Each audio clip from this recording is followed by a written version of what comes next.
رحیم ایاک نعبد و ایاک نستعین۔ میرے پاکستانیوں، آج میں نے اپنی سینئر پولیٹیکل لیڈرشپ کی میٹنگ کی ہے۔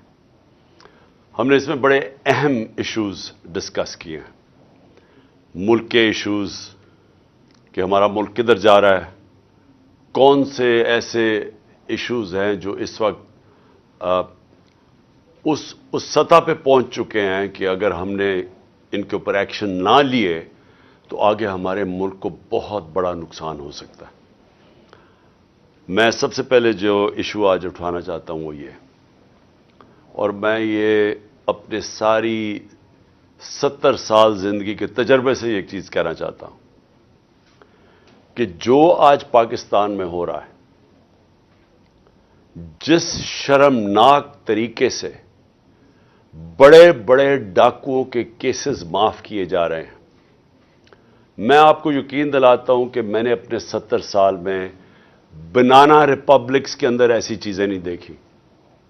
بنانا ریپبلک کیا ہوتی ہے؟ بنانا ریپبلک وہ ہوتی ہے جدھر جنگل کا قانون ہوتا ہے، جدھر جس کی لاٹھی اس کی بھینس ہوتی ہے، جدھر طاقت کی حکمرانی ہوتی ہے، جدھر انصاف نہیں ہوتا، جدھر رول آف لا نہیں ہوتا۔ اور آج کیونکہ میں اپنی قوم کی تربیت بھی کرنا چاہتا ہوں، میں اپنے نوجوانوں کی، کہ اس ملک کی 66% جو آبادی ہے وہ 28 سال کی عمر سے کم ہے، تو میں ان کو خاص طور پہ مخاطب ہوں کہ دیکھیں میرے نوجوانوں، کوئی مجھے دنیا میں آج ملک بتا دیں جس ملک کے اندر رول آف لا نہ ہو اور وہ خوشحال ہو، اور کوئی مجھے ایسا ملک بتا دے جدھر انصاف اور قانون کی حکمرانی ہو اور وہ غریب ہو۔ یہ آپ کو کہیں دنیا میں نہیں ملے گا۔ جن دنیا کے ممالک کے اندر طاقتور کے مجرموں کے لیے ایک قانون، جس طرح میرے نبی صلی اللہ علیہ وسلم نے کہا تھا کہ جب طاقتور چوری کرے تو اس کو پکڑو نا، اس کو این آر او دے دو، اور صرف کمزور غریب لوگوں کو، چوروں کو جیلوں میں ڈالو، وہ ملک تباہ ہو جاتے ہیں۔ ہم تباہی کے کنارے کے اوپر کھڑے ہیں۔ میں آج صرف یہ، ہماری معیشت بالکل تباہی کی طرف جا رہی ہے۔ اس معیشت تباہی کی طرف جا اس لیے رہی ہے کہ ہمارے ملک کے اندر انصاف نہیں ہے، اور انصاف یعنی میں نے اپنی زندگی کے اندر اس طرح کا ظلم نہیں دیکھا جو آج ہو رہا ہے۔ چن کے اس ملک کے بڑے بڑے ڈاکو جو اس ملک میں بھاگے ہوئے تھے، مفرور تھے، کیونکہ ان کے اوپر کرپشن کیسز لگے ہوئے تھے، آج وہ سارے باری باری واپس آ رہے ہیں اور ان کے سارے کیسز ختم ہو رہے ہیں۔ ایک طرف جیل بھرے ہوئے بیچارے غریب لوگوں سے، چوروں سے، چھوٹی چھوٹی چوریوں پہ جو جیل میں، آج کل کی مہنگائی میں برے حالات، بے روزگاری، ایکسکیوز می، بے روزگاری، مہنگائی، چیزیں دن بدن مہنگی ہو رہی ہیں، کھانے پینے کی چیزیں، وہ بیچارے چوری کرتے ہیں، چھوٹی چوری کرتے ہیں تو وہ جیلوں میں چلے جاتے ہیں۔ اور وہ لوگ جنہوں نے دونوں ہاتھوں سے 30 سال سے اس ملک کو لوٹا ہے، یہ جو دو بڑے خاندان جن کی چوریوں کے اوپر کتابیں لکھی ہوئی ہیں، ایک ریمنڈ بیکر کی کتاب ہے دی وے آف دی ورلڈ، یہ زرداری اور شریف خاندان کے اوپر پورا چیپٹر لکھا ہوا ہے ان کی چوری کے اوپر، کہ ملک کا کرپشن ہوتی ہے ملک کا پیسہ چوری کرنے کا۔ ان کی کرپشن پہ، ملک کا جو انہوں نے پیسہ چوری کیا، وہ کتاب ان کی کتاب میں ہے، اور اگر یہ غلط انہوں نے لکھا تو جا کے ان کے اوپر سو کریں، جس طرح میں یہ جیو گروپ کو سو کر رہا ہوں، دبئی کے اندر بھی کر رہا ہوں، امریکہ میں بھی کر رہا ہوں، اور برطانیہ میں بھی کر رہا ہوں، کیونکہ وہاں کے قانون ایسے ہیں کہ آپ اگر کسی کے اوپر غلط چیز کریں، غلط بیانی کریں، وہاں تو وہ بڑے اسٹرکٹ قانون ہیں، تو کیوں نہیں ان کو سو کرتے؟ ادھر ایک اور کتاب ہے سوسکنڈ کی، وے آف دا ورلڈ، جس میں وہ بلاول بھٹو کی والدہ بتا رہی ہیں کہ کتنے دنیا کے اندر باہر کے ملکوں میں ان کے بینک اکاؤنٹس ہیں، وہ اس کتاب میں لکھا ہوا ہے. بی بی سی کی ڈاکیومنٹریز بنی ہوئی ہیں، بی بی سی نے ڈاکیومنٹریز بنائی ہیں شریف خاندان اور زرداری خاندان کی چوری کے اوپر. تو ان کو ساروں کو پاک کیا جا رہا ہے این آر او 2 دے کے. N R O general Musharraf نے دیا تھا، 4 گنا پاکستان کے قرضے بڑے تھے این آر او 1 کے بعد، لوٹ مار ہوئی تھی. ہم نے اٹھایا تھا وہ بینکرپٹ ملک جو 2018 کو ہمیں ملا تھا کہ جب دیوالیہ نکلا ہوا تھا. اور یہ اب N R O 2 general Bajwa نے دیا ان کو کہ یہ اب آئے ہیں سارے پاک ہو کے، اور آہستہ آہستہ ان کے سارے کرپشن کیسز ختم ہو رہے ہیں. اور ایک ایک یعنی قانون بنائے ہیں انہوں نے نیب امینڈمنٹس میں کہ ایک ایک کی کرپشن معاف ہو رہی ہے. اور افسوس کی بات یہ ہے کہ سلمان شہباز واپس آتا ہے، ہار پہنائے جاتے ہیں اس کو، اور اس کے بعد وہ پوری پریس کانفرنس کرتا ہے کہ کتنا ظلم ہو گیا سلمان شہباز سے. پہلے تو یہ بتاؤ سلمان شہباز کہ آپ کی رمضان شوگر مل کے اندر نوکروں کے پاس 16 ارب روپے 1600 کروڑ روپیہ کیسے ان کے بینک اکاؤنٹس میں آ گیا تھا؟ پھر اگلا جواب دو کہ 4 وہ مارے گئے ہیں، 4 آپ کے گواہ ہارٹ اٹیک سے مرے ہیں، اور جو انویسٹیگیٹ کر رہا تھا ڈاکٹر رضوان وہ بھی ہارٹ اٹیک سے مرا ہے. ایک نیٹ فلکس کے اوپر پروگرام دیکھ لیں، اس میں بتایا گیا ہے کہ یہ کیسے ایک نرس نے کتنے لوگوں کا قتل ان کو مارا تھا جو ہاسپٹل میں تھے. کیسے مارا تھا؟ وہ صرف انسولین انجیکٹ کرتے تھے ان کے اندر، انسولین انجیکٹ کرتے تھے اور اس سے ہارٹ اٹیک ہو جاتا تھا اور پتہ بھی نہیں چلتا تھا. تو کبھی کسی نے کوشش تو کرے کہ ایک دم یہ سارے لوگوں کو ہارٹ اٹیک کیسے ہو گئے، اور جب وہ مر گئے سارے تو یہ واپس آ گئے، اور واپس آ کے کہتے ہیں جی بہت بڑا یہ بے قصور آدمی ہے. اس کے علاوہ اسحاق ڈار بھی صاف ہو گیا. اسحاق ڈار نے $5 ملین کا جب نیب نے پوچھا کہ جناب اپنے بچوں کو $5 ملین بھیجے، کدھر سے آیا پیسہ؟ کہتا جی دبئی کے شیخ نے میں نے اس کا یہ کام کیا تھا، اس نے دیا. انہوں نے کہا اچھا جناب رسید بتا دیں کہ کس نے پیسہ دیا ہے. جیسے انہوں نے رسید مانگی پرائم منسٹر کے جہاز میں بیٹھ کے ملک سے باہر بھاگ گیا.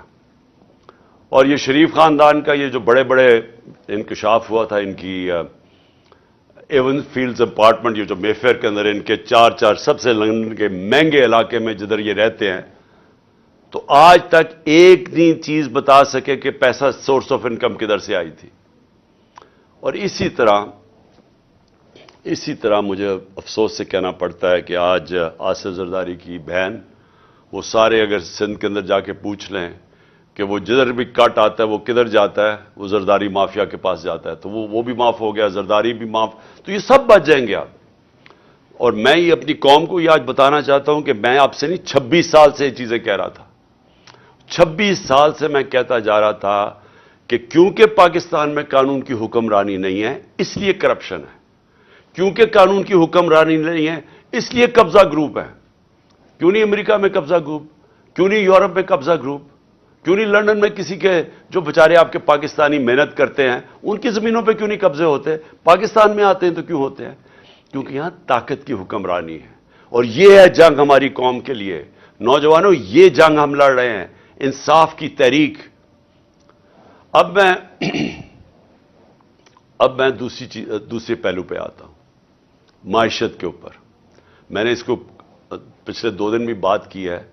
میں صرف یہ پھر سے اپنی قوم کو آج کہنا چاہتا ہوں کہ کوئی بھی معیشت کو سمجھتا ہے، سب سے پہلا اصول معیشت کا کیا ہے کہ سیاسی استحکام ہو، پولیٹیکل سٹیبلٹی ہو.